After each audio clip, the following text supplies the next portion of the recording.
Hello friends, मैं शिवशंकर और आप मेरे साथ इस वीडियो में पढ़ेंगे 8th क्लास के ज्योग्राफी का 3rd चैप्टर। ठीक है, तो इसमें हम लोग देखेंगे कि खनिज और शक्ति संसाधन। ठीक है, इस प्रकार से खनिज क्या है, इनको हम जानने का प्रयत्न करेंगे। ये कितने तरह के होते हैं, कौन कौन किसको किसको हम क्या करते हैं, खनिज की श्रेणी में रखते हैं, कौन कौन इसमें आते हैं। तो सबसे पहले हम देखते हैं कि खनिज क्या है। ठीक है, तो इसमें हम देखते हैं कि प्राकृतिक रूप से प्राप्त होने वाला पदार्थ जिसका निश्चित रासायनिक संगठन हो वह एक खनिज है। ठीक है, वह खनिज कहलाता है।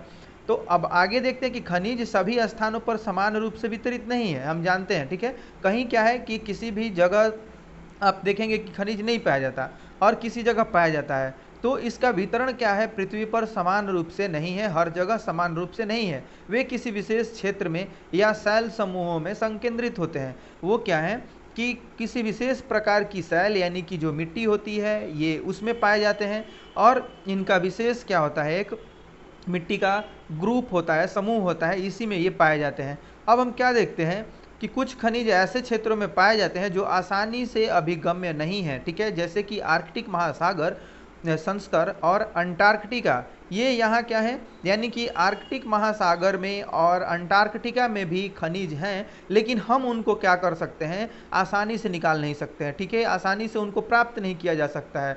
ठीक है, तो इस प्रकार से ये क्या है, वहाँ से हमें प्राप्त नहीं हो पाते हैं, आर्कटिक महासागर और अंटार्कटिका से। ठीक है, आगे देखते हैं कि खनिज विभिन्न प्रकार के भूवैज्ञानिक परिवेश में अलग अलग दशाओं में निर्मित होते हैं। इनका निर्माण होने का भी अलग अलग दशा है, ये निर्मित होते हैं अलग अलग दशाओं में। वे बिना किसी मानवीय हस्तक्षेप के प्राकृतिक प्रक्रियाओं द्वारा निर्मित होते हैं। ये इसमें मतलब मानव का कोई डिस्टर्बेंस नहीं होता है, ये खुद ही अपना निर्माण कर लेते हैं। यानी कि सेल जो है, ये पृथ्वी बहुत तरह के सेलों से मिल करके बनी हुई है। वो क्या होता है कि आंतरिक प्रक्रिया के कारण ये पृथ्वी क्या करती है, इसके अंदर बहुत सारी प्रक्रियाएं होते रहती हैं धरती में, तो उसके द्वारा बिना मानवीय किसी हस्तक्षेप के प्राकृतिक प्रक्रियाओं द्वारा क्या होता है, इनका निर्माण होता है। वे अपने भौतिक गुणों जैसे रंग, घनत्व, कठोरता और रासायनिक गुणों तथा विलेयता के आधार पर पहचाने जा सकते हैं। ठीक है, ये इनके गुण है पहचाने जाने वाले। तो ये क्या देखते हैं हम कि किसके कारण पहचाने जाते हैं, तो अपने भौतिक गुण के कारण, रंग के कारण और घनत्व के कारण। ठीक है, कठोरता और रासायनिक गुण तथा इनका विलेयता क्या होता है, उसके आधार पर ये पहचाने जा सकते हैं। अब हम देखते हैं कि आप क्या जानते हैं, क्या आप जानते हैं। तो आपके भोजन में नमक और आपकी पेंसिल में ग्रेफाइट भी खनिज है। ठीक है, नमक भी क्या है, खनिज है। और जो हम पेंसिल में यूज़ करते हैं, जो यानी कि पेंसिल में ये ग्रेफाइट क्या होता है, लकड़ी के आवरण से ढका रहता है। ठीक है, उसके बाद हम क्या देखते हैं कि उसको जब आप इरेजर से छीलते हैं तो क्या निकलता है, ये ग्रेफाइट निकलता है, और इसी से हम अपने कॉपी पे लिखते हैं। ठीक है, बच्चे लिखते हैं। आगे देखते हैं और क्या कुछ इनके गुण है। तो खनिजों के प्रकार। ठीक है, खनिजों के प्रकार हम देखते हैं कि किस प्रकार से खनिज को हमने विभाजित किया है, इनको किस प्रकार से वर्गीकृत किया है। तो सबसे पहले देखते हैं कि खनिज पर 3000 से अधिक, पृथ्वी पर 3000 से अधिक विभिन्न खनिज हैं। ठीक है, मैंने बहुत सारे खनिज यहाँ पे पाए जाते हैं, पृथ्वी पर 3000 से अधिक विभिन्न खनिज हैं। संरचनाओं के आधार पर खनिजों को मुख्यतः धात्विक और अधात्विक खनिजों में हमने वर्गीकृत किया हुआ है। ठीक है, ये खनिज है, इसको किस रूप में, हमने दो रूपों में विभाजित किया है। ये पहला है हमारा धात्विक और अधात्विक। धात्विक में जैसे इनको भी विभाजित कर दिया है, उसमें लौह है और अलौह है। ठीक है, यानी कि जिसमें लोहे का गुण है वह लौह है, जिसमें लोहे का गुण नहीं है वह अलौह है। ठीक है, इस प्रकार से हम देखते हैं कि क्या आप जानते हैं। तो शैल खनिज अवयवों के अनिश्चित संगठन वाले एक या एक से अधिक खनिजों का एक समूहन है। ठीक है, क्या है कि शैल जो होता है वह खनिज अवयवों के अनिश्चित संगठन वाले, ठीक है, एक या एक से अधिक खनिजों का एक समूह होता है। अब शैल जिनसे खनिजों का खनन किया जाता है हम उनको अयस्क कहते हैं। ठीक है, इस प्रकार से शैल और अयस्क का आप लिख सकते हैं, परिभाषा यही होता है। ठीक है, अयस्क उसे कहते हैं, वह शैल जिनसे खनिजों का खनन किया जाता है अयस्क कहलाते हैं। ठीक है, और हम क्या देखते हैं कि यद्यपि 2800 से अधिक खनिजों की पहचान की गई है, जिनमें से केवल लगभग 100 अयस्क खनिज समझे जाते हैं। ठीक है, ये अब हम यहाँ क्या देखते हैं, धात्विक। ठीक है, चूंकि हमने खनिजों को क्या किया है, खनिज को वर्गीकृत कर लिया है दो भागों में, धात्विक और अधात्विक में। ठीक है, अब धात्विक को भी बांट दिया है लौह और अलौह में। तो धात्विक को अध्ययन करते हैं कि धात्विक क्या है। खनिजों में धातु कच्चे रूप में होती हैं, ठीक है। अब देखते हैं कि धातुएं कठोर पदार्थ हैं जो ऊष्मा और विद्युत को सुचालित करती हैं, यानी कि अपने से होकर के जाने देती हैं, और जिनमें धुति या चमक की विशेषता होती है, यानी कि उनमें धातुई चमक होती है, ठीक है। अब लौह अयस्क, बक्साइट, मैंगनीज अयस्क इनके कुछ उदाहरण हैं। ये सभी क्या है? धात्विक अयस्क के, धात्विक खनिज के उदाहरण हैं। अब हम देखते हैं कि धात्विक खनिज लौह अथवा अलौह हो सकते हैं, ठीक है। अब लौह खनिज जैसे क्या होता है? लौह अयस्क, मैंगनीज और क्रोमाइट में लोहा होता है, मतलब जिनमें लोहा होता है वो क्या कहलाते हैं? वो कहलाते हैं लौह खनिज, ठीक है। और उसके बाद हम क्या देखते हैं? अलौह खनिज में क्या होता है? अलौह खनिज में लोहा नहीं होता, किंतु कुछ अन्य धातु तथा सोना, चांदी, तांबा या सीसा हो सकता है, ठीक है। यानी कि इनमें सिर्फ लोहा नहीं होता है। सबसे पहले हम देखेंगे कि लौह में लोहा होता है। इसके उदाहरण हैं आपके मैंगनीज है, क्रोमाइट है, ये सभी है, क्योंकि इनमें लोहा होता है। अब हम क्या देखते हैं कि अलौह वे खनिज है जिनमें लोहा नहीं होता है, किंतु उनमें क्या क्या हो सकते हैं? उनमें सोना, चांदी, तांबा या सीसा हो सकती है, ठीक है। इस प्रकार से अलौह खनिज है। अब अधात्विक खनिज क्या है उसको देखते हैं। तो अधात्विक खनिज यानी कि खनिजों में धातुएं नहीं होती हैं, ठीक है। इन खनिजों में क्या होती है? धातुएं नहीं होती हैं। चूना पत्थर, अब्रक और जिप्सम इन खनिजों के उदाहरण है, ठीक है। अब खनिज ईंधन जैसे कोयला और पेट्रोलियम भी क्या है? अधात्विक खनिज है। इस प्रकार के भी जो यानी कि खनिज हैं वह अधात्विक खनिज के उदाहरण है, जैसे हुआ आपका कोयला, पेट्रोलियम, ये सब। अब आगे देखते हैं और ये जानने का कोशिश करते हैं कि खनिजों को खनन, प्रवेदन या आखनन द्वारा निष्कर्षित किया जा सकता है, ठीक है। इनको कैसे निष्कर्षित किया जा सकता है इसको हम लोग देखते हैं। तो सबसे पहले खनिजों का निष्कर्षण कैसे होता है? तो खनन के द्वारा आप कर सकते हैं, ठीक है। प्रवेदन और आखनन ये विधियां हैं जिनको हम नीचे पढ़ते हैं, उसके बाद ये क्या होंगी समझ में आ जाएंगी आपको। अब हम क्या देखते हैं कि पृथ्वी की सतह के अंदर दबी सैल से खनिजों को बाहर निकलने की प्रक्रिया क्या कहलाती है? खनन कहलाती है, ठीक है। ये खनन कहलाते हैं।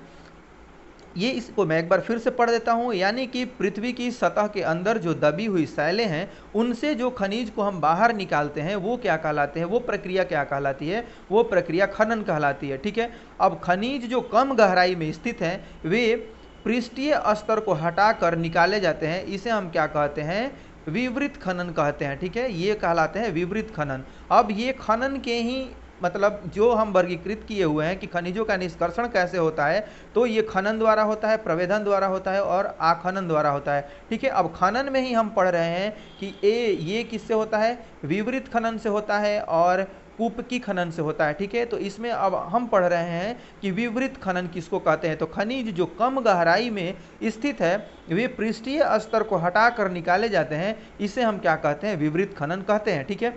अब कूपक किसे कहते हैं? तो कूपकी खनन क्या कहलाता है?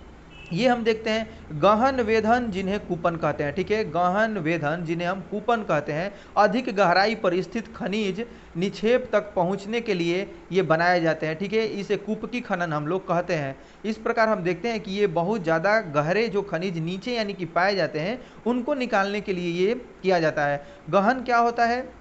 गहन वेधन जिन्हें कूपक कहते हैं, ये यानी कि एक मशीन है जो ये कार्य करते हैं, अधिक गहराई में स्थित खनिज निक्षेपों तक पहुंचने के लिए बनाए जाते हैं, जिसे हम क्या कहते हैं? इसे हम कहते हैं कूपकी खनन, ठीक है। पेट्रोलियम और भी जो और खनिजें हैं, पेट्रोलियम, किरोसिन, ये सब प्राकृतिक गैस, तरल, ये धरातल से जो निकाले जाते हैं इनको हम कहते हैं बहुत नीचे पाए जाते हैं। इन्हें बाहर निकालने के लिए गहन कूपों की खुदाई की जाती है, इसे हम क्या कहते हैं?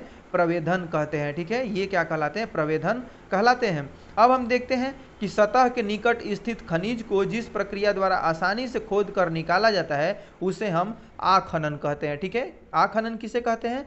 तो जो यानी कि सतह पर, सतह के नज़दीक पाए जाते हैं स्थित खनिज हैं और जिस प्रक्रिया द्वारा वो आसानी से खोद करके निकाल लिए जाते हैं उनको हम क्या कहते हैं? आखनन कहते हैं। अब हम देखते हैं कि क्या आप जानते हैं, आप सैलों को देखकर बता सकते हैं यदि इसमें तांबा है, क्योंकि तब सैल का रंग नीला प्रतीत होता है, ठीक है। यानी कि आप उसको देख करके मतलब जो सैल यानी कि जो बड़े बड़े चट्टान हैं उनको आप देख करके बता सकते हैं, ठीक है। आप सैल को देख करके बता सकते हैं यदि इसमें तांबा है, क्योंकि तब सैल का रंग नीला प्रतीत होता है। यानी कि जब उसका रंग नीला हो रहा है, नीला दिख रहा है, तो वह क्या है? तांबा है, ठीक है। इस प्रकार से हम खनिज को खोद करके निकालते हैं, इसका निष्कर्षण करते हैं। ये निष्कर्षण की कुछ तरीके थे जिनको हमने आपके सामने पढ़ा है। अब देखते हैं कि खनिजों का वितरण, खनिज का वितरण कैसे होता है।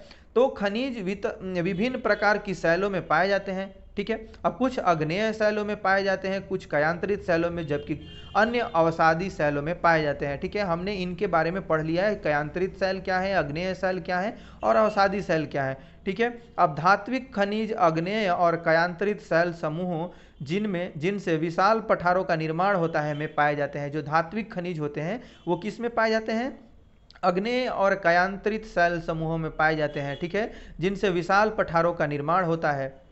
अब हम क्या देखते हैं कि उत्तरी स्वीडन में लौह अयस्क, ठीक है, और ऑन्टेरियो यानी कि कनाडा में तांबा और निकेल के निक्षेप, दक्षिण अफ्रीका में लोहा, निकेल, क्रोमाइट और प्लैटिनम आग्नेय और कयांतरित शैलों में पाए जाने वाले खनिजों के उदाहरण हैं, ठीक है। ये सभी वहाँ पाए जाते हैं। अब मैदानों और नवीन वलित पर्वतों के अवसादी शैल समूहों में अधात्विक खनिज जैसे चूना पत्थर पाए जाते हैं, ठीक है। फ्रांस के कॉकेसस प्रदेश के चूना पत्थर निक्षेप, जॉर्जिया और यूक्रेन के मैंगनीज निक्षेप और अल्जीरिया के फास्फेट संस्तर इसके कुछ उदाहरण हैं। ये सभी इनके उदाहरण हैं जो यानी कि कयांतरित अवसादी में पाए जाते हैं उनके, और जो आग्नेय वगैरह में पाए जाते हैं उनके ये सभी उदाहरण हैं, ठीक है। तो अब हम आगे देखते हैं, इनका आप नोट्स जरूर बनाते चलेंगे, ठीक है। ये सभी बहुत इंपॉर्टेंट है, कौन सी सेल जो है वो किस प्रकार के धातु, किस प्रकार के खनिज के लिए क्या है, अच्छी मानी जाती है, इसको आप जरूर ध्यान से रखेंगे और जरूर इसका नोट्स बना लेंगे। तो इस प्रकार से इसका विभाजन किया गया है कि लौह है, तांबा है, बक्साइट है। इस प्रकार से आप देख सकते हैं कि कहाँ पे कौन से धातु पाए जाते हैं, कौन से खनिज पाए जाते हैं, ठीक है। इस प्रकार से ये जो यानी कि एक ऊपर से हल्का शंकु जैसा बना है वो लोहे का है, और ये जो आप तांबा का देख रहे हैं और ये बक्साइट का देख रहे हैं, ठीक है। यानी कि मैं लोहे का बताऊं तो आपको इधर ऑस्ट्रेलिया में ये दिख जाएंगे, ठीक है, लौह, और ये बताऊं तो बॉक्साइट है, यानी कि ये आपको यहाँ पे उत्तर अमेरिका, दक्षिण अमेरिका का जो बीच का हिस्सा है, क्षेत्र है, उधर आपको दिख जाएंगे, ठीक है। यानी कि बहुत जगह प्रचुर मात्रा में ये सभी पाए जाते हैं। आप इनको, इनके मैप को स्टडी करेंगे तो आपको समझ में आ जाएगा, ठीक है। हिंद महासागर का क्षेत्र है, एशिया प्रशांत का जो क्षेत्र है, इधर भी बहुत सारे खनिज पाए जाते हैं, ठीक है। एशिया जो है वो बहुत सारे खनिजों का एशिया महादेश, इसमें प्रचुर मात्रा में ये सभी खनिज पाए जाते हैं। अब हम आगे देखते हैं और क्या देखते हैं कि एशिया, अब इसमें आप अब हर कॉन्टिनेंट के बारे में पढ़ेंगे कि कहाँ पे कौन से खनिज पाए जाते हैं। अब क्या आप जानते हैं कि स्विट्जरलैंड में कोई ज्ञात खनिज निक्षेप नहीं है, ठीक है। ये एक बहुत ही आश्चर्यजनक बात है कि स्विट्जरलैंड में कोई ज्ञात खनिज निक्षेप नहीं है, ठीक है। इस प्रकार से आप इसको जरूर याद रखेंगे। अब एशिया के बारे में हम पढ़ते हैं, चीन और भारत के पास विशाल लौह अयस्क निक्षेप है, ठीक है। यह महाद्वीप विश्व के आधे से अधिक टीन उत्पादन करता है। चीन, मलेशिया और इंडोनेशिया विश्व के अग्रणी टीन उत्पादक में से एक है, ठीक है। ये लोग क्या है, चीन, मलेशिया और इंडोनेशिया, ये क्या करते हैं, बहुत सारा टीन का उत्पादन करते हैं, और ये क्या करते हैं, आधे से अधिक टीन का यानी कि 50% से ज़्यादा एशिया में ही केवल इसका निक्षेप पाया जाता है। और इसमें हम सबसे ज़्यादा देखते हैं कि चीन और भारत के पास विशाल लौह अयस्क निक्षेप भी है। और ये देखते हैं कि यह महाद्वीप विश्व के आधे से अधिक टीन का उत्पादन करता है, और इसके प्रमुख जो उत्पादक हैं वो हैं चीन, मलेशिया, इंडोनेशिया, ठीक है। ये सभी विश्व में अग्रणी हैं। अब हम क्या देखते हैं कि चीन क्या करता है, सीसा और एंटीमनी, ठीक है। चीन में सीसा, एंटीमनी और टंगस्टन के उत्पादन में भी अग्रणी है। एशिया में मैंगनीज, बॉक्साइट, निकेल, जास्ता और तांबा के भी निक्षेप हैं, ठीक है, यानी ये यहाँ पाए जाते हैं। यूरोप के बारे में देखते हैं, यूरोप का क्या हालचाल है। यूरोप को देखते हैं कि यूरोप विश्व में लौह अयस्क का अग्रणी उत्पादक है, ठीक है। यहाँ पे लौह अयस्क बहुतायत मात्रा में पाए जाते हैं। रूस, यूक्रेन, स्वीडन और फ्रांस लौह अयस्क के विशाल निक्षेप वाले देश हैं, ठीक है। तांबा, सीसा, जस्ता, मैग्नीज और निकेल खनिजों के निक्षेप पूर्वी यूरोप और यूरोपीय रूस में पाए जाते हैं, ठीक है। यूरोपीय रूस में ये सभी पाए जाते हैं। अब उत्तरी अमेरिका को देखते हैं, ठीक है। उत्तरी अमेरिका का क्या कुछ विस्तार है इसमें। अब हम देखते हैं कि उत्तर अमेरिका का क्या है। उत्तर अमेरिका में खनिज निक्षेप 3 क्षेत्रों में अवस्थित है, ठीक है। ग्रेट लेक के उत्तर में, ठीक है, कनाडियन शील्ड प्रदेश और अल्पेशियन प्रदेश और पश्चिम की पर्वत श्रृंखलाएं, ये इधर पाए जाते हैं, ठीक है। यानी कि यहाँ पर ये जो 3 क्षेत्र हैं, यहाँ पे खनिजों के निक्षेप अवस्थित हैं, यहाँ पाए जाते हैं। कहाँ कहाँ? तो ये पाए जाते हैं ग्रेट लेक के उत्तर में कनाडियन शील्ड प्रदेश और अल्पेशियन प्रदेश और पश्चिम की पर्वत श्रृंखलाएं, ठीक है। लौह अयस्क, निकेल, सोना, यूरेनियम और तांबा का खनन कनाडियन जो यानी कि कनाडियन शील्ड प्रदेश है वहाँ से ये होता है, ठीक है। अब हम क्या देखते हैं कि ये और कहाँ से पाए जाते हैं, इसमें कनाडियन शील्ड प्रदेश में और कोयले का और अल्पेशियन प्रदेश में होता है, ठीक है। ये कोयले का कहाँ होता है? अल्पेशियन में होता है। और पश्चिमी जो कार्डिलेरा में तांबा, सीसा, जास्ता, सोना और चांदी का विशेष निक्षेप है यहाँ पे, ठीक है। ये आप जरूर याद रखेंगे और आप एक क्या करेंगे, एटलस रखेंगे और एटलस में इन सभी को देख करके जो आपके पास मतलब नए वाले एटलस होंगे ऑक्सफोर्ड वगैरह के, उनको देखेंगे और उसमें एक आप चीट डाल लेंगे, उसमें एक कागज पर लिख करके डाल लेंगे कि किस महादेश में या किस देश में सबसे ज्यादा ये जो खनिज हैं वो पाए जाते हैं, ठीक है। अब देखते हैं दक्षिण अमेरिका, ठीक है। दक्षिण अमेरिका में किस प्रकार से कौन कौन से खनिज पाए जाते हैं। तो सबसे पहले देखते हैं कि ब्राजील विश्व में उच्च कोटि के लौह अयस्क का सबसे बड़ा उत्पादक है, मतलब यहाँ के जो लौह अयस्क हैं उसकी गुणवत्ता सबसे अच्छी है।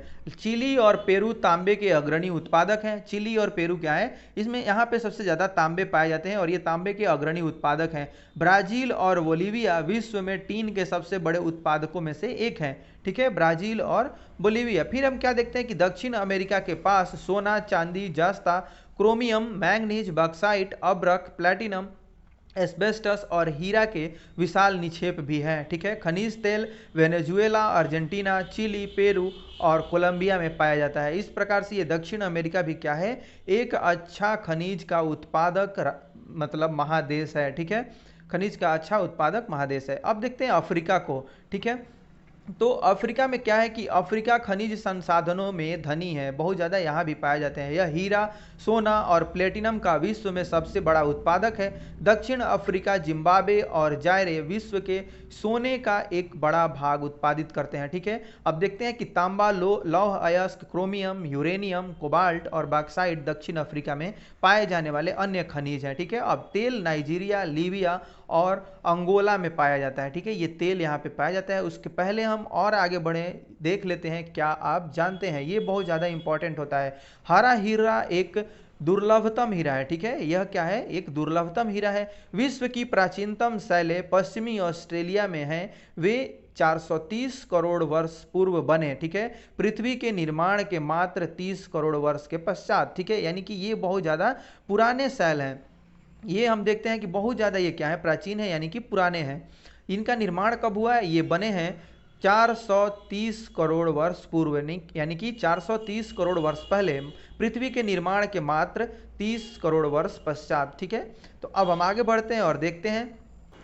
अब हम देखते हैं ऑस्ट्रेलिया के बारे में, ठीक है। ऑस्ट्रेलिया में क्या क्या पाए जाते हैं। तो ऑस्ट्रेलिया विश्व में बॉक्साइट का सबसे बड़ा उत्पादक है। यह सोना, हीरा, लौह अयस्क, टीन और निकेल का अग्रणी उत्पादक है। बॉक्साइट में तो सबसे ज़्यादा उत्पादन ये बॉक्साइट का करता ही है। इसके साथ साथ सोना, हीरा, लौह अयस्क, टीन और निकेल का अग्रणी उत्पादक है, ठीक है। अब हम यह देखते हैं कि यह तांबा, सीसा, जास्ता और मैंगनीज में भी संपन्न है। पश्चिम ऑस्ट्रेलिया के कालगुरली और कुलगाड़ी क्षेत्रों में सोना के सबसे बड़े निक्षेप हैं, ठीक है।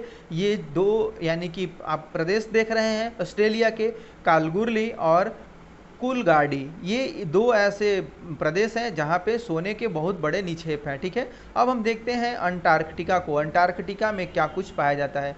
तो देखते हैं कि विभिन्न खनिज निक्षेपों पूर्वानुमान से कुछ संभवतः विशाल के लिए अंटार्कटिक का भूविज्ञान पर्याप्त रूप से सुप्रसिद्ध है, ठीक है। अब हम क्या देखते हैं कि विभिन्न खनिज निक्षेपों पूर्वानुमान से कुछ संभवतः विशाल के लिए अंटार्कटिक का भूविज्ञान पर्याप्त रूप से सुप्रसिद्ध है। ट्रांस अंटार्कटिक पर्वत में कोयले और पूर्वी अंटार्कटिका के प्रिंस चार्ल्स पर्वत के निकट लोहे के महत्वपूर्ण मात्रा में निक्षेप का पूर्वानुमान किया गया है, ठीक है। ये ऐसा पूर्वानुमान किया गया है, लेकिन क्या हम देखते हैं कि अंटार्कटिका से किसी भी खनिज को निकालना क्या है, बहुत ही दुष्कर कार्य है, ठीक है। इस प्रकार से अभी यह सिर्फ अनुमान में ही है, यहाँ से कुछ निकाला नहीं जा सका है। अब लौह अयस्क, सोना देखते हैं हम कि लौह अयस्क, सोना, चांदी और तेल भी वाणिज्यिक मात्रा में उपलब्ध है, ठीक है। ये भी यहाँ पर हैं।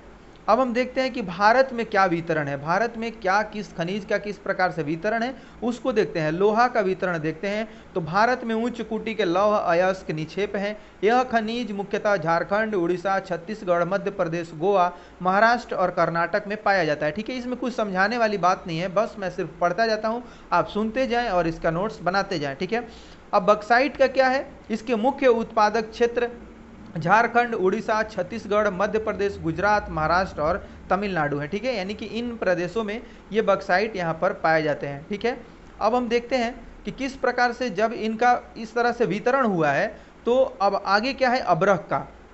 अब्रक निक्षेप मुख्यतः झारखंड, बिहार, आंध्र प्रदेश और राजस्थान में पाए जाते हैं। भारत विश्व में अब्रक का सबसे बड़ा उत्पादक और निर्यातक है। ठीक है, सबसे ज़्यादा यहाँ पर अब्रक होता है। अब आगे देखते हैं कि तांबा में क्या है, यह मुख्यतः राजस्थान, मध्य प्रदेश, झारखंड, कर्नाटक और आंध्र प्रदेश में उत्पादित होता है। मैंगनीज का देख लेते हैं कि भारत के किन क्षेत्रों में पाया जाता है। मैंगनीज, भारत के मैंगनीज निक्षेप महाराष्ट्र, मध्य प्रदेश, छत्तीसगढ़, उड़ीसा, कर्नाटक और आंध्र प्रदेश में स्थित है।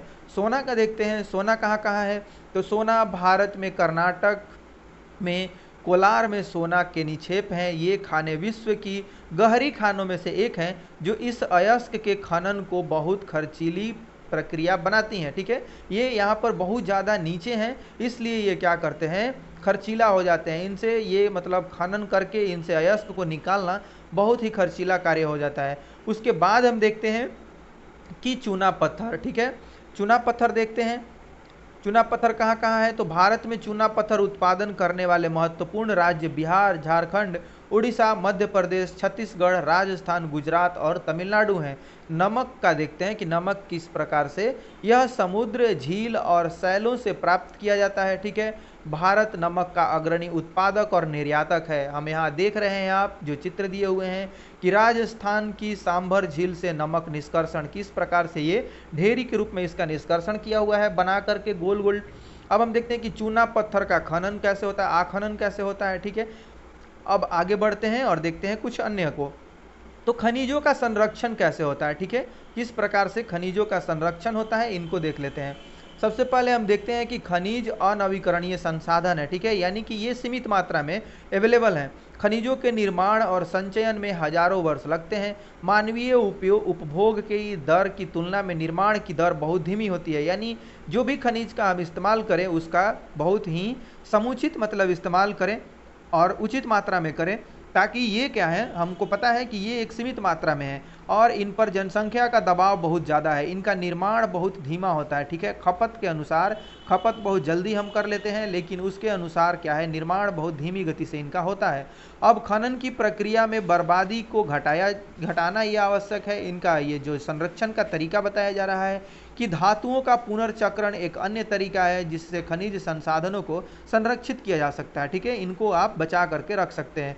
अब हम ये देखते हैं कि खनिज को किस प्रकार से आप पुनर्चक्रित कर सकते हैं, पुनः उपयोग कर सकते हैं। ठीक है, कम प्रयोग कर सकते हैं। ये एक अच्छा खनिज का जो संरक्षण है उसका माध्यम है। क्या कर सकते हैं हम, इनको पुनः उपयोग में ला सकते हैं। ठीक है, इनका कम प्रयोग करें, जितना हो सके कम प्रयोग करें और पुनः चक्रण यानी कि रिसाइकल करके यूज़ करें।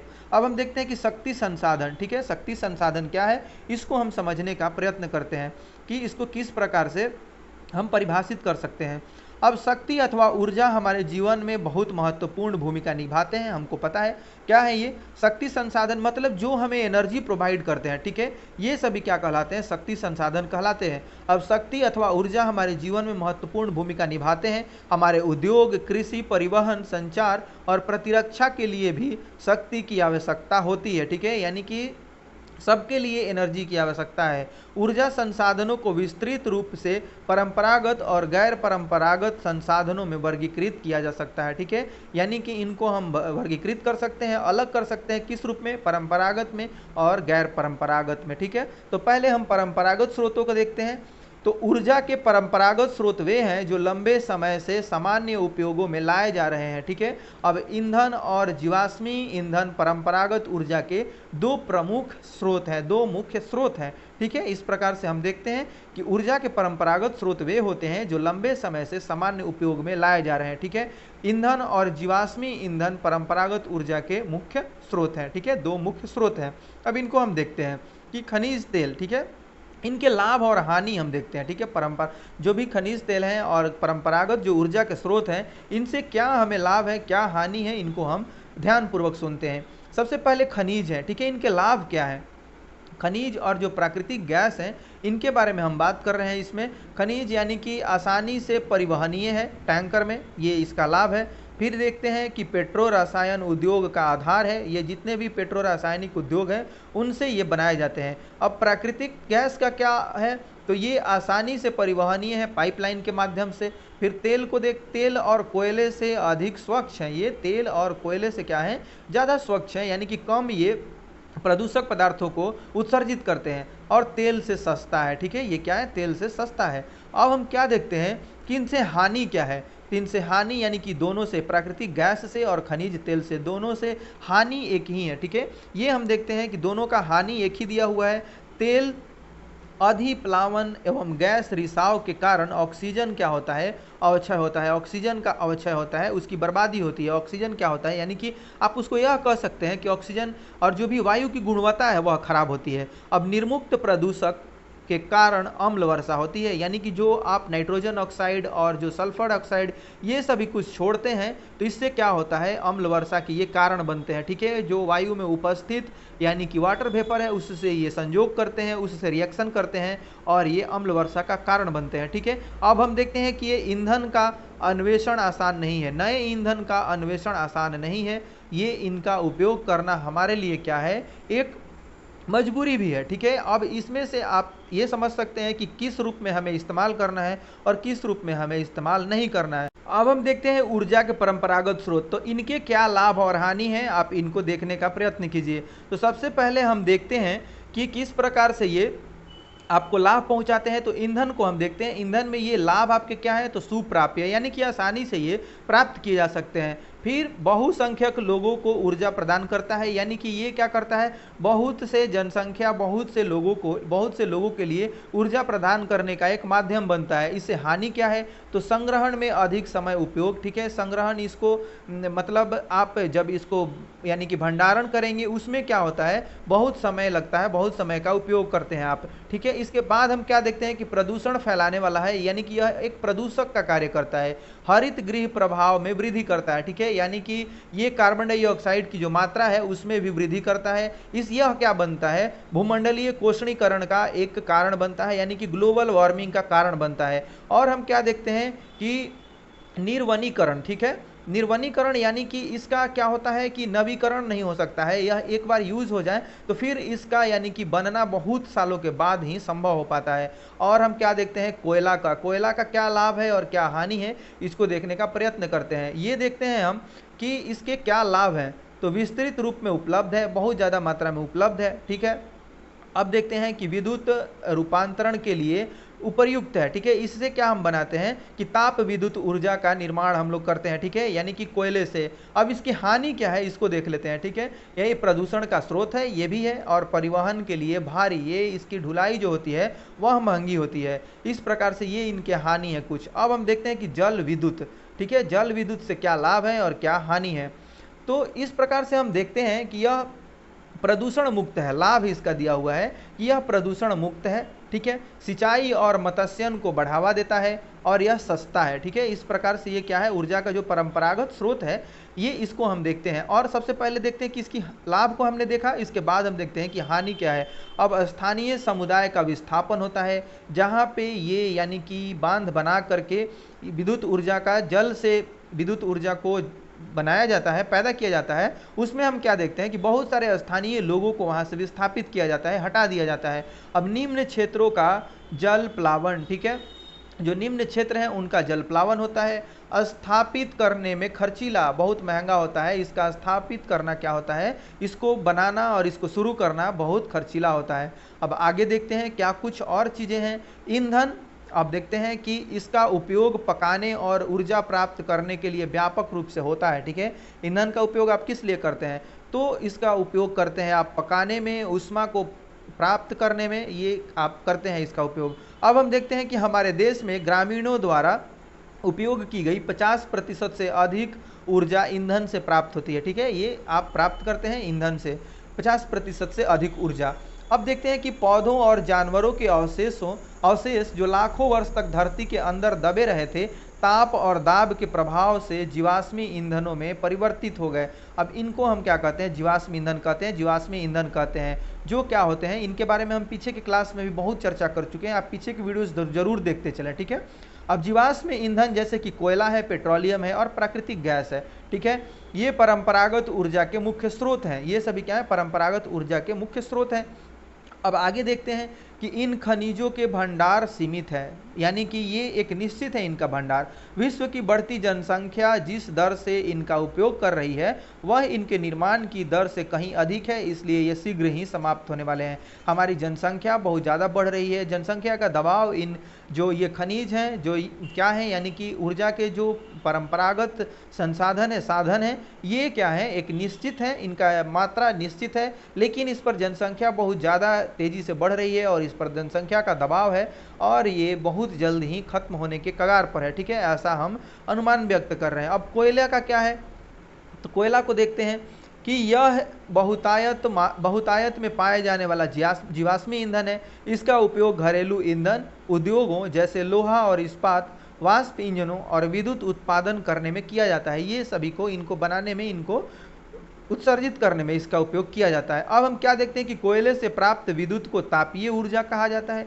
कोयला जिसका हम आज उपयोग कर रहे हैं वह लाखों वर्ष पूर्व विशाल फर्न और दलदल के पृथ्वी की परतों में दबने से बना है। ठीक है, ये दब जाते हैं पृथ्वी में बहुत ज़्यादा साल तक, इसलिए ये इसका निर्माण होता है। कोयला इसलिए अंतर्हित धूप के रूप में जाना जाता है। ठीक है, यह किस रूप में जाना जाता है?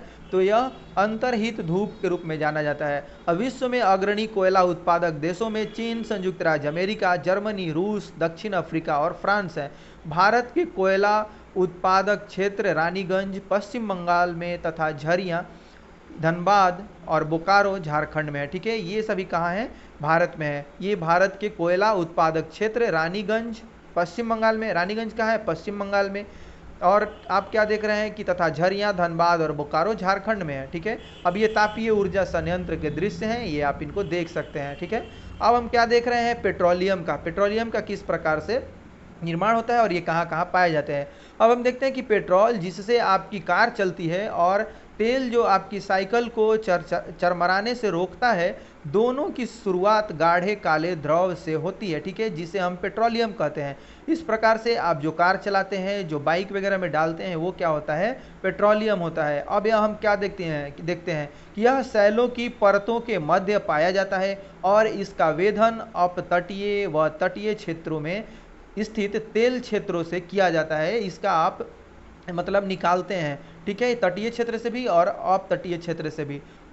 अब हम क्या देखते हैं कि ये किस प्रकार से इसको आप निकालते हैं, तो इसको क्या भेजते हैं? इसके बाद परिष्करणशाला में भेजते हैं। उसके बाद इसको क्या बोला जाता है? परिष्कृत करके इसको शुद्ध किया जाता है और फिर उपयोग के लायक बनाया जाता है। तदुपरांत इसे परिष्करणशाला भेजा जाता है। वहाँ अपरिष्कृत पेट्रोलियम के प्रक्रमण से विभिन्न तरह के उत्पाद जैसे कि डीजल, पेट्रोल, मिट्टी का तेल, मोम, प्लास्टिक और स्नेहक तैयार किए जाते हैं। पेट्रोलियम और इससे बने उत्पादों को काला सोना कहा जाता है। ठीक है, जो पेट्रोलियम है उससे जो उत्पाद बनते हैं उनको हम क्या बोलते हैं? काला सोना बोलते हैं। ठीक है, काला सोना कहा जाता है क्योंकि ये बहुत अधिक मूल्यवान है। ठीक है, ये सभी क्या है? बहुत अधिक मूल्यवान है। अब पेट्रोलियम ये शब्द की उत्पत्ति इसको देखते हैं कि किससे हुई है। पेट्रोलियम शब्द लैटिन के शब्दों पेट्रो अर्थ सैल, ठीक है, यानी कि इसका सैल यानी कि जो चट्टान होते हैं उसका, और ओलियम अर्थ का होता है तेल से है। ठीक है, इसलिए पेट्रोलियम का अर्थ सैल तेल है। ठीक है, पेट्रोलियम को आप इस तरह से समझ सकते हैं। अब हम क्या देखते हैं कि पेट्रोलियम के मुख्य उत्पादक देश ईरान, इराक, सऊदी अरब और कतर हैं, ये इनके मुख्य उत्पादक हैं। कुछ जो अन्य मुख्य उत्पादक जो देश हैं उनको मैं बता देता हूँ, संयुक्त राज्य अमेरिका, रूस, वेनेजुएला और अल्जीरिया। ठीक है, भारत में मुख्य उत्पादक क्षेत्र असम में डिगबोई, मुंबई में बॉम्बे हाई तथा कृष्णा और गोदावरी नदियों के डेल्टा हैं। ठीक है, इन क्षेत्रों में पेट्रोलियम पाया जाता है भारत के। अब हम क्या देखते हैं कि प्राकृतिक गैस, ठीक है, जो नेचुरल गैस है वो किस किस क्षेत्र में पाए जाते हैं।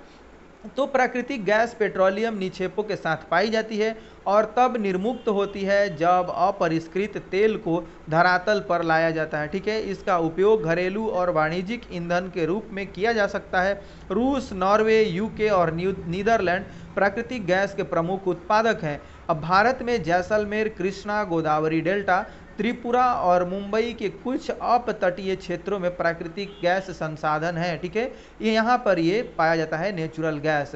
और क्या देखते हैं कि विश्व के बहुत कम देशों के पास प्राकृतिक गैस के अपने पर्याप्त भंडार हैं। ठीक है, हम देखते हैं बहुत सारे ऐसे देश हैं जिनके अपने पर्याप्त भंडार नहीं है, वो उनको खरीदते हैं। ठीक है, क्या आप जानते हैं, इसको देखते हैं। तो संपीड़ित प्राकृतिक गैस यानी कि CNG, ठीक है, नेचुरल कंप्रेस्ड नेचुरल गैस जो होता है एक प्रचलित पर्यावरण हितैषी ऑटोमोबाइल ईंधन है। ठीक है, ये मतलब पर्यावरण के कुछ हद तक अनुकूल है क्योंकि यह पेट्रोलियम और डीजल की तुलना में कम प्रदूषण करती है। ठीक है, इससे प्रदूषण कम होता है पेट्रोलियम और डीजल के मुकाबले। अब हम क्या देखते हैं कि विद्युत, जल विद्युत क्या है। ठीक है, जल विद्युत किस प्रकार से आप तैयार करते हैं इसको देखते हैं। तो बांधों में वर्षा, ठीक है, बांधों में वर्षा जल अथवा नदी जल ऊंचाई से गिराने के लिए संग्रहित किया जाता है। ठीक है, अब बांध के अंदर से पाइप के द्वारा बहता जल बांध के नीचे स्थित टरबाइन के ऊपर गिरता है। घूमते हुए ब्लेड जनरेटर को विद्युत के लिए घुमाते हैं। ठीक है, इस प्रकार से वो विद्युत के लिए घुमाते हैं, यह जल विद्युत कहलाती है। इस प्रकार से जल विद्युत का निर्माण होता है। ठीक है, तो अब हम देखते हैं कि यह जो सतलज जल विद्युत परियोजना है, ठीक है, यहाँ पे सतलज जल विद्युत परियोजना को दिखाया गया है जो जम्मू कश्मीर में है। इसके बाद हम देखते हैं कि क्या आप जानते हैं विश्व का पहला जल विद्युत उत्पन्न करने वाला देश नॉर्वे था।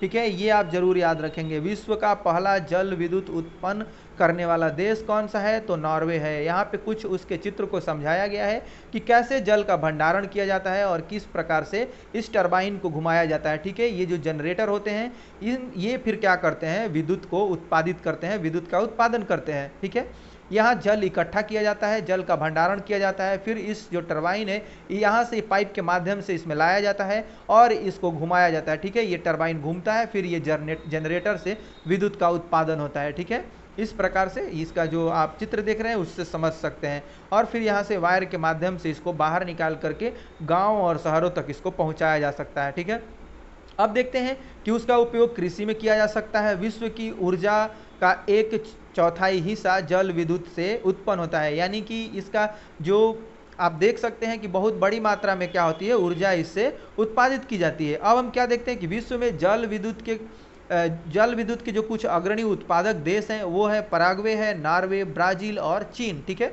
भारत में कुछ महत्वपूर्ण जल विद्युत केंद्र हैं, उनको उसका क्या नाम है, तो भाखड़ा नांगल, गांधी सागर, नागार्जुन सागर, ठीक है, और दामोदर नदी घाटी परियोजना, ये सभी क्या है, जल विद्युत ऊर्जा संयंत्र हैं। ठीक है, जल विद्युत को उत्पादित करते हैं। अब हम यहाँ क्या देखते हैं, ऊर्जा के गैर परंपरागत स्रोत। ठीक है, इनको देखते हैं। अब हम देखते हैं कि जीवाश्मी ईंधनों के बढ़ते उपयोग से ऊर्जा के गैर परंपरागत स्रोत का अभाव उत्पन्न हो रहा है। ठीक है, ऐसा अनुमान किया जाता है कि यदि वर्तमान दर से इनका उपभोग लगातार होता रहा तो इन ईंधनों के भंडार समाप्त हो जाएंगे। ठीक है, इनका भंडार सीमित मात्रा में है और ये समाप्त हो जाएंगे। इसके अतिरिक्त इनका उपयोग पर्यावरणीय प्रदूषण भी पैदा करते हैं। ठीक है, ये क्या करते हैं, प्रदूषण पैदा करते हैं। इसलिए गैर परंपरागत स्रोत जैसे सौर ऊर्जा, पवन ऊर्जा, ज्वारीय ऊर्जा जो कि नवीकरणीय है का उपयोग की आवश्यकता हो रही है हमें। ठीक है, इसकी आवश्यकता महसूस हो रही है। अब हम देखते हैं कि इनके लाभ और हानि क्या है। ठीक है, जो इस प्रकार के यानी कि गैर परंपरागत जो ऊर्जा के स्रोत हैं इनके क्या लाभ है और क्या हानि है। ठीक है, ऊर्जा के गैर परंपरागत स्रोत, इसमें हम देखते हैं पवन ऊर्जा। पवन ऊर्जा के बारे में पढ़ते हैं कि ये क्या है, इसका लाभ पहले देखते हैं कि लाभ क्या है। प्रदूषण मुक्त है। ठीक है, एक बार स्थापित हो जाने पर विद्युत उत्पादन की कम लागत है। अब सुरक्षित और साफ है, ये क्या है, सुरक्षित और साफ है। इसकी हानि क्या है, इसका हानि है ध्वनि प्रदूषण, ध्वनि प्रदूषण ज़्यादा करता है। अब देखते हैं कि पवन चक्कियों को स्थापित करना महंगा होता है। अब यह क्या करता है कि रेडियो व दूरदर्शन के प्रसारण संकेतों में व्यवधान पैदा करता है और पक्षियों के लिए हानिकारक है, ठीक है, यानी कि ये कुछ इसकी हानि है। अब हम देखते हैं कि सौर ऊर्जा, ठीक है, सौर ऊर्जा के लाभ क्या है, तो ये असामाप्य है, यानी कि ये समाप्त होने वाला नहीं है, प्रदूषण मुक्त है, इससे कोई प्रदूषण नहीं होता है।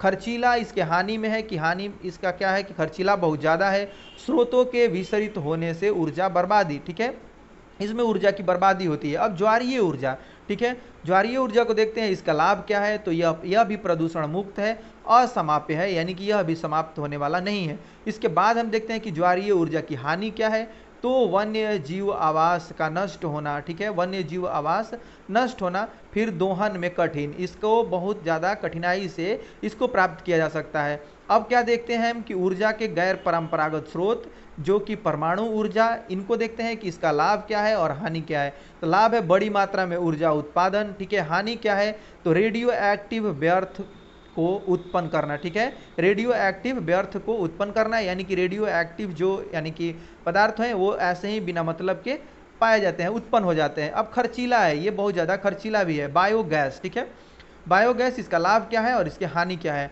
कम लागत इसका लाभ है, हाँ, और लाभ में क्या देखते हैं कि उपयोग में आसान है और जैव व्यर्थ का उपयोग और बायोगैस का उत्पादन, ये जितने भी जैव अपशिष्ट हैं उनका उपयोग हो जाता है, इसका लाभ यही है। अब हम क्या देखते हैं कि हानि क्या है, हरित गृह प्रभाव का कारण, ठीक है, ये क्या कारण बनता है, हरित गृह प्रभाव का, ठीक है। अब हम आगे देखते हैं कि भूतापीय ऊर्जा का क्या है, भूतापीय ऊर्जा के क्या लाभ हैं, तो स्वच्छ पर्यावरण हितैषी व हर समय उपलब्ध, ठीक है, इसके हानि क्या है, तो शहर में बहुत दूर अवस्थित होने के कारण विद्युत वहन खर्चीला, ठीक है, ये क्या होता है, इसके मतलब आप लोगों तक पहुंचाने में इसके खर्च ज़्यादा आ जाते हैं। तो ये कुछ यानी कि यूज़ और उसके एडवांटेज और डिसएडवांटेज थे। तो आगे देखते हैं हम कि सौर ऊर्जा का क्या कुछ दिया हुआ है। तो हम देखते हैं कि सौर ऊर्जा यानी कि सूर्य की ऊष्मा और प्रकाश ऊर्जा हमारे द्वारा प्रतिदिन अनुभव की जा सकती है। सूर्य से प्राप्त सौर ऊर्जा और सौर सेलों में विद्युत उत्पन्न करने के लिए क्या होता है, प्रयोग की जा सकती है, प्रयोग की जा सकती है। यह सबसे पहले हम देखते क्या है कि सूर्य क्या है, सूर्य की ऊष्मा और प्रकाश ऊर्जा हमारे द्वारा प्रतिदिन अनुभव किया जाता है, ठीक है, हम प्रतिदिन उसको अनुभव करते हैं। सूर्य से प्राप्त सौर ऊर्जा सौर सेलों में विद्युत उत्पन्न करने के लिए प्रयोग की जा सकती है, ठीक है। इस प्रकार से जो बड़े बड़े यानी कि सौर पैनल बने होते हैं उसके माध्यम से हम क्या करते हैं, सौर ऊर्जा को उत्पादित करते हैं, ठीक है। अब इनमें से कई सेलों को सौर पैनलों से तापन व प्रकाश के लिए शक्ति उत्पन्न करने के लिए छोड़ा जाता है, ठीक है, जोड़ दिया जाता है। अब धूप की प्रचुरता वाले उष्ण कटिबंधीय प्रदेशों के लिए सौर ऊर्जा के उपयोग की प्रौद्योगिकी बहुत लाभदायक है, ठीक है, यानी कि जो भी क्षेत्र उष्ण कटिबंधीय है, ठीक है, वहाँ पे ये ज़्यादा इसका उपयोग आप देख सकते हैं, ठीक है। अब हम देखते हैं कि सौर ऊर्जा उपयोग का सौर तापक और सौर कुकर, सोलर ड्रायर के साथ साथ समुदाय को रोशनी देने और यातायात संकेतों में भी यह क्या करता है, लाभदायक होता है, ठीक है। इस प्रकार से सौर ऊर्जा का बहुत महत्व है अगर हम इसका उपयोग करना चाहें तो, ठीक है। अब पवन ऊर्जा को देखते हैं कि पवन ऊर्जा किस प्रकार से हमारे लिए अच्छा है। पवन ऊर्जा एक असमाप्य स्रोत है। पवन चक्कियों का उपयोग अनाज को पीसने और जल निकालने के लिए चिरकाल से चला आ रहा है, बहुत ज़्यादा समय से इसका हम उपयोग करते आ रहे हैं, ठीक है। अब वर्तमान पवन चक्कियों में क्या होता है, हम देखते हैं कि तीव्र गति से चलती हवाएं पवन चक्की को घुमाती हैं जो विद्युत उत्पादन करने के लिए जनरेटर से जुड़ी होती हैं, ठीक है, वो जनरेटर से जुड़ी होती हैं और विद्युत उत्पादन करती हैं। उसके बाद हम क्या देखते हैं कि पवन चक्कियों के समूह से युक्त पवन फार्म तटीय क्षेत्रों और पर्वत घाटियों में जहां प्रबल और लगातार हवाएं चलती हैं वहां स्थित है, ठीक है, वहीं पर ये बनाई जाती है। पवन farm Netherlands, Germany, Denmark, UK, USA तथा स्पेन में पाए जाते हैं जो पवन ऊर्जा उत्पादन में उल्लेखनीय है, ठीक है। ये क्या करते हैं, बहुत ज़्यादा मात्रा में वहाँ पवन ऊर्जा उत्पादित किया जाता है। अब हम देखते हैं कि परमाणु ऊर्जा, ठीक है, परमाणु ऊर्जा किस प्रकार से उत्पादित किया जाता है। तो परमाणु ऊर्जा प्राकृतिक तौर से प्राप्त रेडियो सक्रिय पदार्थ जैसे यूरेनियम और थोरियम के परमाणुओं के केंद्रक में संग्रहित ऊर्जा से प्राप्त की जाती है, ठीक है। ये पदार्थ नाभिकीय रिएक्टरों में नाभिकीय विखंडन से गुजरते हैं और उत्सर्जन ऊर्जा की प्राप्ति होती है, ठीक है, इससे हमें ऊर्जा की प्राप्ति होती है। अब परमाणु ऊर्जा के सबसे बड़ा उत्पादक कौन सा है? संयुक्त राज्य अमेरिका और यूरोप है, ठीक है, यानी कि संयुक्त राज्य अमेरिका सबसे ज़्यादा इसका उत्पादन करता है। इसके बाद हम क्या देखते हैं कि भारत में राजस्थान और झारखंड के पास यूरेनियम के विशाल निक्षेप हैं। थोरियम विशाल मात्रा में केरल के मोनोजाइट बालू में पाए जाते हैं, ठीक है। भारत में स्थित परमाणु ऊर्जा के केंद्र तमिलनाडु में कलपक्कम, महाराष्ट्र में तारापुर, राजस्थान में कोटा के निकट राणा प्रताप सागर, उत्तर प्रदेश में नरोरा और कर्नाटक में कैगा है। यानी कि यहाँ भी जो आप देखते हैं कि यूरेनियम और थोरियम बहुत मात्रा में पाए जाते हैं और कुछ परमाणु संयंत्र भी हैं, ठीक है। इस प्रकार से इनका यहाँ पर उत्पादन किया जाता है परमाणु ऊर्जा का। अब हम देखते हैं कि क्या आप जानते हैं, ठीक है, क्या आप जानते हैं, यानी कि विश्व का प्रथम सौर और पवन चालित बस अड्डा स्कॉटलैंड में है, ठीक है। इसको आप जरूर याद रखेंगे कि विश्व का प्रथम सौर और पवन चालित बस अड्डा स्कॉटलैंड में, ठीक है। ये कहाँ स्थित है? तो ये स्कॉटलैंड में स्थित है। और यह दिया हुआ है परमाणु ऊर्जा का, ठीक है। परमाणु ऊर्जा इस प्रकार से उत्पादित की जाती है। नाभिकीय रिएक्टर है, गर्म जल और भाप टरबाइन को इस तरह से घुमाया जाता है, ठीक है। इसके बाद जनरेटर से यहाँ विद्युत उत्पादन किया जाता है। तो अब हम देखते हैं कि नाभिकीय विखंडन द्वारा इसको किया जाता है, ठीक है। नाभिकीय विखंडन द्वारा ऊष्मा प्राप्त की जाती है। इसके बाद इससे जल गर्म होता है और भाप निकलता है और वह टरबाइन को घुमाता है और उसके बाद क्या होता है, टरबाइन वो जनरेटर से जुड़ा होता है और वह विद्युत ऊर्जा को उत्पादित करता है, ठीक है। अब भूतापीय ऊर्जा क्या है, इसको हम देखते हैं। तो सबसे पहले हम देखते हैं कि ताप ऊर्जा जो पृथ्वी से प्राप्त की जाती है भूतापीय ऊर्जा कहलाती है। वह हम किसको देखते हैं कि ताप ऊर्जा जो पृथ्वी से प्राप्त की जाती है भूतापीय ऊर्जा कहलाती है। यानी कि पृथ्वी का ताप हम लोग भू का ताप इस्तेमाल करते हैं, इसलिए यह क्या है, भूतापीय ऊर्जा है। अब पृथ्वी के अंदर गहराई बढ़ने के साथ तापमान में लगातार वृद्धि होती जाती है, ठीक है। क्या होती है? लगातार वृद्धि होती जाती है। उसके बाद हम देखते हैं कि कभी कभी यह तापमान ऊर्जा भू सतह पर गर्म जल के झरनों के रूप में प्रकट हो सकती है। यह ताप ऊर्जा शक्ति उत्पादन करने में प्रयुक्त की जाती है। यह एनर्जी को आपको उत्पादित करने में इसका हम उपयोग करते हैं। वर्षों से गर्म जल के स्रोतों के रूप में भूतापीय ऊर्जा खाना बनाने और उसके बाद क्या करते हैं, ऊष्मा प्राप्त करने और नहाने के लिए प्रयोग में लाई जाती है। यूएसए विश्व का सबसे बड़ा भूतापीय ऊर्जा का संयंत्र है। यूएसए, ठीक है, यहाँ पर सबसे बड़ा संयंत्र है भूतापीय ऊर्जा का। इसके बाद न्यूजीलैंड, आइसलैंड, फिनलैंड और मध्य अमेरिका है, ठीक है। इसके बाद हम क्या देखते हैं कि ये सभी देश हैं। सबसे बड़ा है यूएसए, विश्व का सबसे बड़ा भूतापीय ऊर्जा संयंत्र यहाँ पर है। इसके बाद हम देखते हैं कि न्यूजीलैंड, आइसलैंड, फिलीपींस और मध्य अमेरिका है, ठीक है। भारत में भूतापीय ऊर्जा के संयंत्र हिमाचल प्रदेश में मणिकरण और लद्दाख में पूगा घाटी में स्थित है, ठीक है। इस प्रकार ये वहाँ पर पाए जाते हैं। अब हम क्या देखते हैं कि इस प्रकार से आप एक प्राकृतिक दरार होता है, इसमें क्या करते हैं, आप इसको डाल देते हैं। अब ये भाप द्वारा इससे ये निकलते हैं। उसके बाद हम क्या देखते हैं कि ये इससे यानी कि ये भी इसमें भी टरबाइन को ही जोड़ा जाता है, टरबाइन को जनरेटर से जोड़ा जाता है। यानी कि टरबाइन का ही मेन रोल है, ठीक है। इस प्रकार से टरबाइन का मेन रोल है। यहाँ पर आप देख सकते हैं कि ये मणिकरण में भूतापीय ऊर्जा और क्या देख रहे हैं, भूतापीय ऊर्जा की सहायता से भोजन पकाना, ये भोजन पका रहे हैं यहाँ पर। तो ये सभी इस्तेमाल बहुत पहले से ही होते आ रहे हैं, लेकिन अब हम क्या कर रहे हैं, इससे एनर्जी को बना रहे हैं, ठीक है। इसके बाद हम क्या देखते हैं कि ज्वारीय ऊर्जा, ज्वारीय ऊर्जा क्या है। तो अब देखते हैं कि ज्वार से उत्पन्न ऊर्जा को ज्वारीय ऊर्जा कहते हैं। यानी कि जो ज्वार और भाटा आते हैं समंदर में, उसको जो इस्तेमाल हम कर रहे हैं अब ऊर्जा को बनाने में कर रहे हैं, ठीक है। इस ऊर्जा का विदोहन समुद्र के संकरे मुहाने में बांध के निर्माण से किया जाता है। उच्च ज्वार के समय ज्वारों की ऊर्जा का उपयोग बांधों में विस्थापित टरबाइन को घुमाने के लिए किया जाता है, ठीक है। इस प्रकार इसमें भी टरबाइन का ही इस्तेमाल, यानी कि जहां भी हम देख रहे हैं ऊर्जा का इस्तेमाल किससे, ऊर्जा का जो आप निर्माण किससे कर रहे हैं, तो टरबाइन को जनरेटर से कनेक्ट करके कर रहे हैं। अब इसमें हम देख रहे हैं कि रूस, फ्रांस और भारत में कच्छ की खाड़ी में विशाल ज्वारीय मील के क्षेत्र हैं, ज्वारीय यहाँ पर मील हैं। अब हम क्या देखते हैं कि क्या आप जानते हैं विश्व का पहला ज्वारीय ऊर्जा स्टेशन फ्रांस में बनाया गया था, ठीक है। ये विश्व का पहला ज्वारीय ऊर्जा स्टेशन कहाँ बनाया गया था, तो यह फ्रांस में बनाया गया था। इन सब चीज़ों को जो छोटी छोटी बातें हैं इनको आप जरूर याद में रखेंगे। यहीं से क्वेश्चंस उठाए जाते हैं, यहीं से डाले जाते हैं, आपके क्वेश्चन पत्र में सेट किए जाते हैं। ठीक है, क्वेश्चन पेपर में।